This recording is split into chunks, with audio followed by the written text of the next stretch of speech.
Halo, selamat pagi Bu Yayan.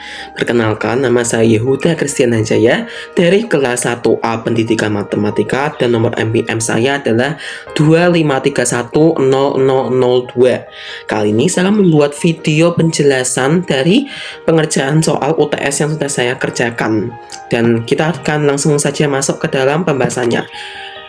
Mari kita simak-simak baik-baik.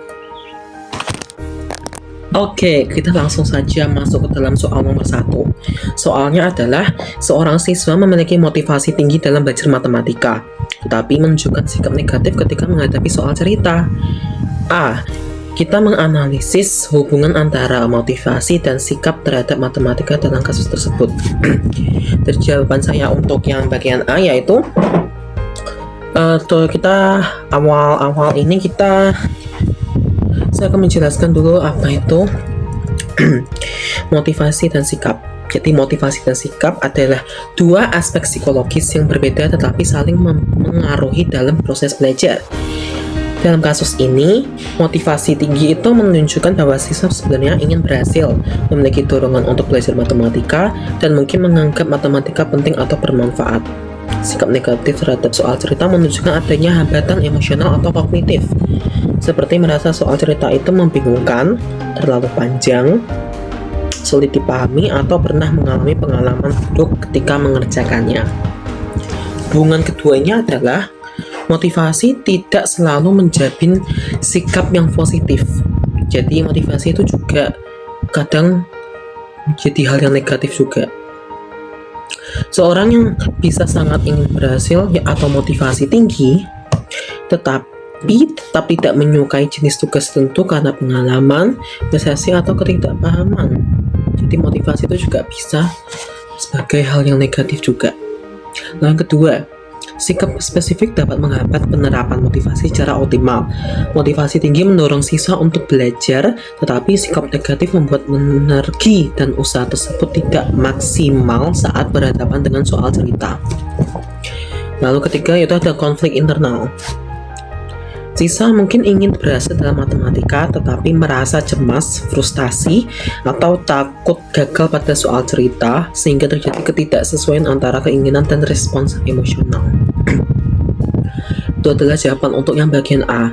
Kita masuk ke dalam bagian B. Pertanyaannya adalah, jelaskan bagaimana sikap negatif dapat memengaruhi hasil belajar meskipun motivasi tinggi. Itu jawaban saya adalah, sikap negatif memiliki pengaruh kuat pada proses kognitif siswa, yaitu akibatnya pertama, bisa menurunkan konsentrasi dan perhatian. Ketika siswa sudah tidak suka soal cerita, ia cenderung mudah terdistraksi, tidak fokus membaca soal, dan gagal memahami konteks. Yang kedua, yaitu dapat mengurangi usaha meskipun ada motivasi. Motivasi tinggi yaitu ingin belajar. Sikap negatifnya yaitu enggan berusaha pada tugas tertentu. Hasilnya, usaha tidak stabil atau setengah hati. Yang ketiga, yaitu dapat menimbulkan kecemasan dan tekanan. Kecemasan matematika atau math anxiety itu dapat menghambat pemrosesan informasi, membuat siswa sulit menerjemahkan teks soal ke bentuk matematis, dan menurunkan kepercayaan diri. Yang keempat, yaitu dapat menghambat strategi pemecahan masalah.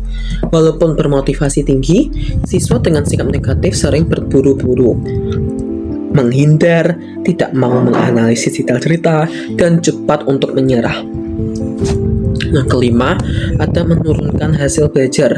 Dampak akhirnya, jawaban salah bukan karena tidak mampu, tetapi karena enggan menganalisis. Lalu ada nilai rendah pada jenis soal tertentu, dan pemahaman konsep pemecahan masalah tidak berkembang. Itu adalah jawaban saya untuk nomor 1. Kita langsung masuk ke dalam soal nomor 2. Nah, sekarang kita masuk ke dalam soal nomor 2. Pertanyaannya adalah, seorang siswa mengalami kesulitan belajar matematika karena faktor eksternal berupa lingkungan keluarga yang kurang mendukung. A. Rancanglah sebuah program penanganan yang melibatkan guru, orang tua, dan siswa. Jadi jawaban saya untuk yang bagian A adalah yaitu melibatkan guru, orang tua, dan siswa. Nama program yang saya bikin yaitu Kemitraan Belajar Matematika, dapat disingkat sebagai KBM. Deskripsi programnya yaitu program ini dirancang untuk membantu siswa yang mengalami kesulitan belajar matematika akibat kekurangnya dukungan lingkungan keluarga.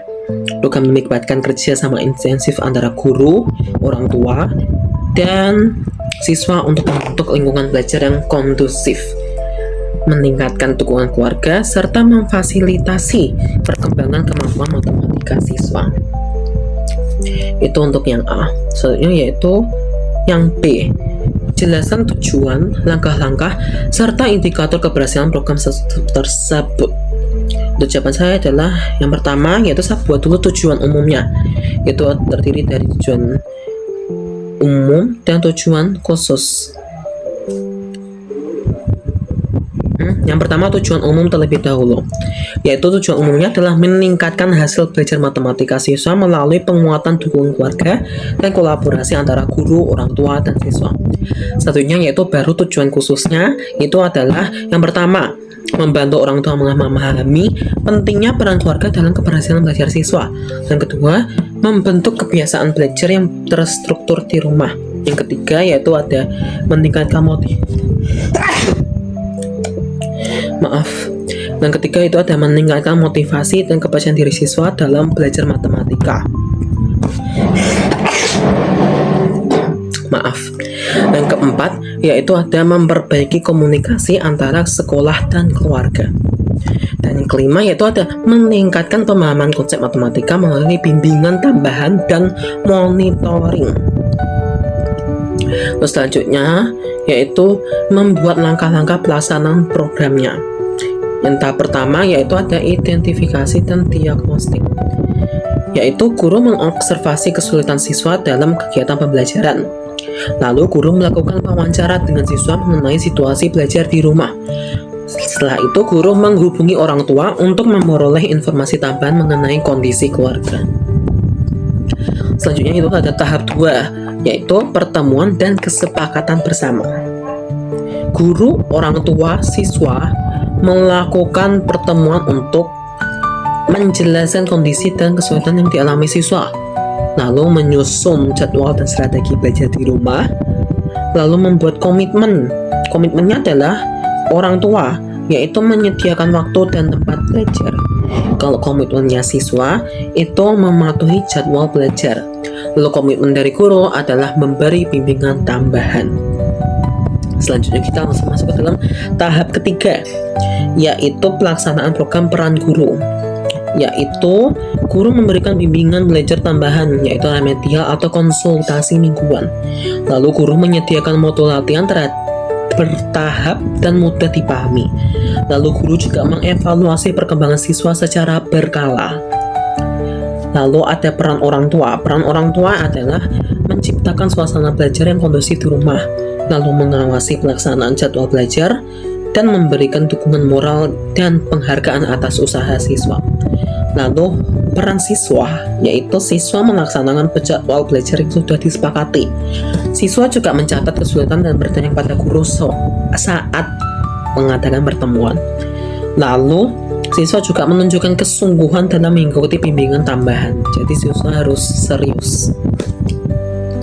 Nah, selanjutnya itu ada tahap keempat, yaitu monitoring dan evaluasi. Yaitu pertama, guru dan orang tua melakukan komunikasi rutin, yaitu WA, buku penghubung, atau tatap muka. Lalu setiap 2 minggu dilakukan evaluasi progres belajar siswa. Lalu dilakukan penyesuaian strategi jika siswa belum menunjukkan peningkatan. Lalu setelah periode tertentu, misal 1-2 bulan, dilakukan evaluasi akhir. Selanjutnya itu ada indikator keberhasilan programnya. Indikator bagi siswa, nilai matematika meningkat minimal mencapai KKM atau target yang telah ditentukan. Lalu siswa lebih mandiri, disiplin, dan percaya diri dalam belajar matematika. Siswa juga dapat menunjukkan pemahaman lebih baik pada materi yang sebelumnya sulit. Lalu indikator bagi orang tua. Orang tua terlibat aktif dalam pemantauan belajar anak. Orang tua memberikan dukungan secara konsisten, yaitu waktu belajar, motivasi, dan kontrol. Lalu lingkungan belajar di rumah menjadi lebih teratur dan kondusif.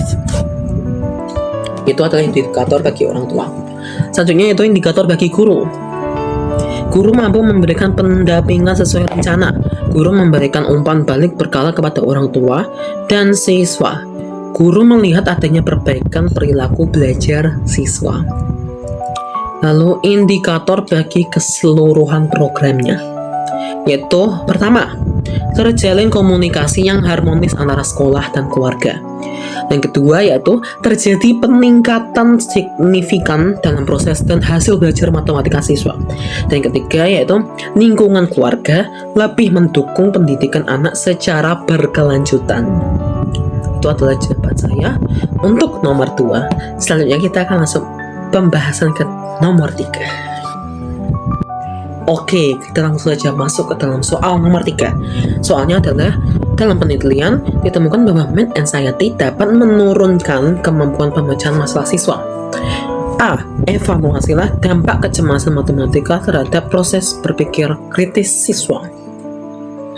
Jawaban saya untuk yang A adalah kecemasan matematika tidak hanya menurunkan kemampuan siswa dalam mengerjakan soal, tapi juga mengganggu seluruh proses berpikir kritis, yaitu kemampuan untuk menganalisis, mengevaluasi, dan memecahkan masalah secara logis.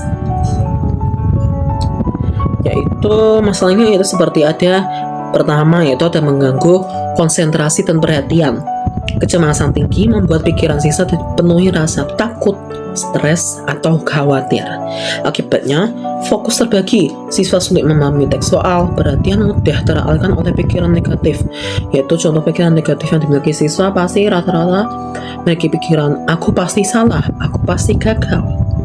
Hal ini menghambat tahap awal berpikir kritis, yaitu memahami masalah. Nah, masalah kedua yaitu dapat menurunkan kemampuan analisis. Siswa dengan kecemasan matematika cenderung melompat ke jawaban tanpa membaca teliti, lalu tidak mengevaluasi informasi yang relevan atau tidak relevan.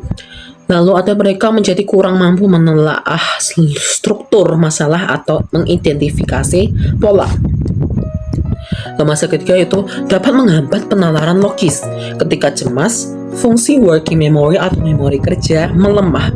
Dampaknya, sulit menahan informasi beberapa langkah perhitungan.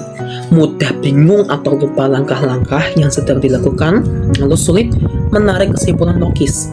Ini mengganggu tahap penting seperti menentukan strategi pemecahan masalah. Masalah yang keempat yaitu dapat menurunkan kepercayaan diri atau ketekunan. Siswa lebih cepat menyerah atau menghindari soal yang dianggap sulit. Padahal berpikir kritis membutuhkan kesabaran, eksplorasi alternatif solusi, dan penelitian ulang terhadap hasil. Kecemasan membuat mereka tidak mau mencoba langkah lain, sehingga kualitas berpikir kritis menurun. Jadi, math anxiety memiliki pengaruh kuat dan negatif terhadap kemampuan berpikir kritis karena mengganggu fokus, analisis, memori kerja, penalaran, dan kepercayaan diri. Semua komponen penting dalam pemecahan masalah matematika. Itu adalah jawaban untuk yang bagian A. Selanjutnya itu ada bagian B. Tentukan apakah intervensi berupa latihan relaksasi lebih efektif dibandingkan penggunaan media pembelajaran interaktif, sertakan alasannya. Jawaban saya adalah tergantung tujuan intervensinya. Tetapi secara umum itu latihan relaksasi lebih efektif untuk menurunkan kecemasan matematika. Sedangkan media pembelajaran interaktif lebih efektif untuk meningkatkan pemahaman konsep.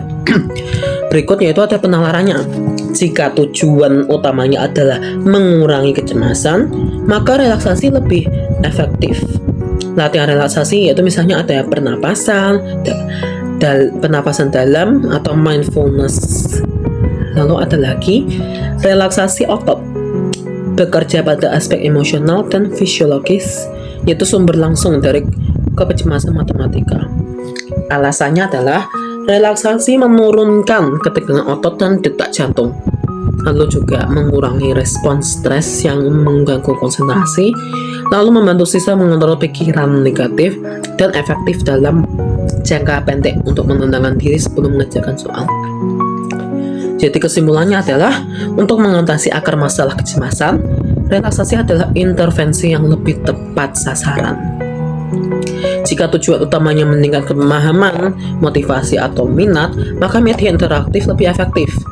Yaitu media pembelajaran interaktif yaitu seperti membuat matematika lebih menarik, lalu memudahkan visualisasi konsep, lalu menurunkan rasa bosan, dan membantu memperbaiki pemahaman sehingga secara tidak langsung mengurangi kecemasan. Namun, media interaktif tidak selalu langsung menyasar pada aspek emosional yang dimiliki oleh siswa. Keefektifan dari keduanya yaitu relaksasi lebih efektif jika kecemasan adalah hambatan utama. Siswa sudah paham konsep tetapi panik saat mengerjakan soal. Siswa mengalami gejala fisik kecemasan. Media interaktif lebih efektif jika kecemasan berasal dari ketidaktahuan konsep. Siswa bosan dengan metode konvensional, motivasi dan minat belajar rendah. Jadi, relaksasi lebih efektif untuk mereduksi kecemasan matematika secara langsung. Sedangkan media pembelajaran interaktif itu lebih efektif untuk meningkatkan pemahaman dan pengalaman belajar. Dalam banyak kasus ini, penggunaan kombinasi keduanya memberikan hasil yang terbaik. Itu adalah jawaban saya untuk nomor 3. Kita masuk dalam pembahasan nomor 4. Selanjutnya, kita akan langsung masuk ke dalam soal nomor 4. Soalnya adalah, seorang guru menemukan bahwa sebagian siswa itu salah memahami konsep luas segitiga dengan menganggap rumusnya adalah alas ditambah tinggi, padahal sebenarnya rumusnya adalah alas kali tinggi kali setengah. Lalu A, analisislah apakah kesalahan tersebut termasuk miskonsepsi atau diskalkulia. Jawaban saya adalah kesalahan tersebut lebih tepatnya dikategorikan sebagai miskonsepsi, bukan diskalkulia. Kenapa? Karena siswa menggunakan rumus yang salah, yaitu menjumlahkan alas dan tinggi. Padahal rumus yang benar adalah tinggi dikali alas dikali setengah. Lalu B, kesalahan ini menunjukkan bahwa siswa salah memahami konsep luas segitiga, bukan mengalami kegangguan kemampuan matematika. Berikan alasan logis berdasarkan karakteristik masing-masing kesulitan belajar. Jawaban saya untuk yang B yaitu alasan logis berdasarkan karakteristik miskonsepsi dan diskalkulia. Mengapa ini termasuk miskonsepsi? Miskonsepsi itu adalah pemahaman yang salah namun konsisten pada suatu konsep karena penjelasan sebelumnya itu kurang tepat. Siswa menggeneralisasi dari konsep lain yang mirip. Kesalahan guru atau buku dalam penyampaian dan interpretasi siswa yang keliru. Dalam kasus ini, siswa mungkin mengira bahwa luas selalu diperoleh dengan menjumlahkan ukuran sisinya. Jadi, mereka pikir rumus luas itu sama kayak rumus keliling. Siswa mungkin menyamakan dengan perimeter, yaitu kelilingnya yang memang melibatkan penjumlahan. Siswa belum memahami bahwa luas adalah ukuran 2 dimensi yang membutuhkan perkalian dan faktor setengah. Kesalahan rumus adalah ciri utama dari miskonsepsi. Jadi miskonsepsi itu seperti kesalahan rumus seperti itu. Mengapa bukan diskalkulia? Diskalkulia adalah gangguan neurologis spesifik yang memengaruhi kemampuan pemahaman angka dan operasi matematika secara umum. Ciri-cirinya meliputi yaitu kesulitan ekstrim mengenali angka, lalu tidak memahami konsep bilangan dasar, lalu kesulitan melakukan operasi sederhana seperti 3 ditambah 4, lalu bingung membedakan simbol, yaitu bingung cara membedakan simbol perkalian, pertambahan, pengurangan, pembagian, mereka masih bingung. Lalu mereka juga tidak mampu mengurutkan atau memperkirakan besaran. Dalam kasus ini, siswa mereka mampu melakukan menjumlahkan alas tambah tinggi. Lalu tidak ada tanda bahwa siswa sulit membaca angka atau simbol. Kesalahan terjadi pada pemahaman konsep, bukan pada kemampuan berhitung. Jika siswa hanya keliru pada satu konsep tertentu tetapi tidak pada operasi dasar, maka ini bukanlah diskalkulia. Oke, itu adalah pembahasan saya untuk semua soal dari keempat nomor itu. Mohon maaf bila saya ada kesalahan kata, kesalahan perkataan. Semoga video yang bisa saya buat ini dapat bermanfaat. Terima kasih.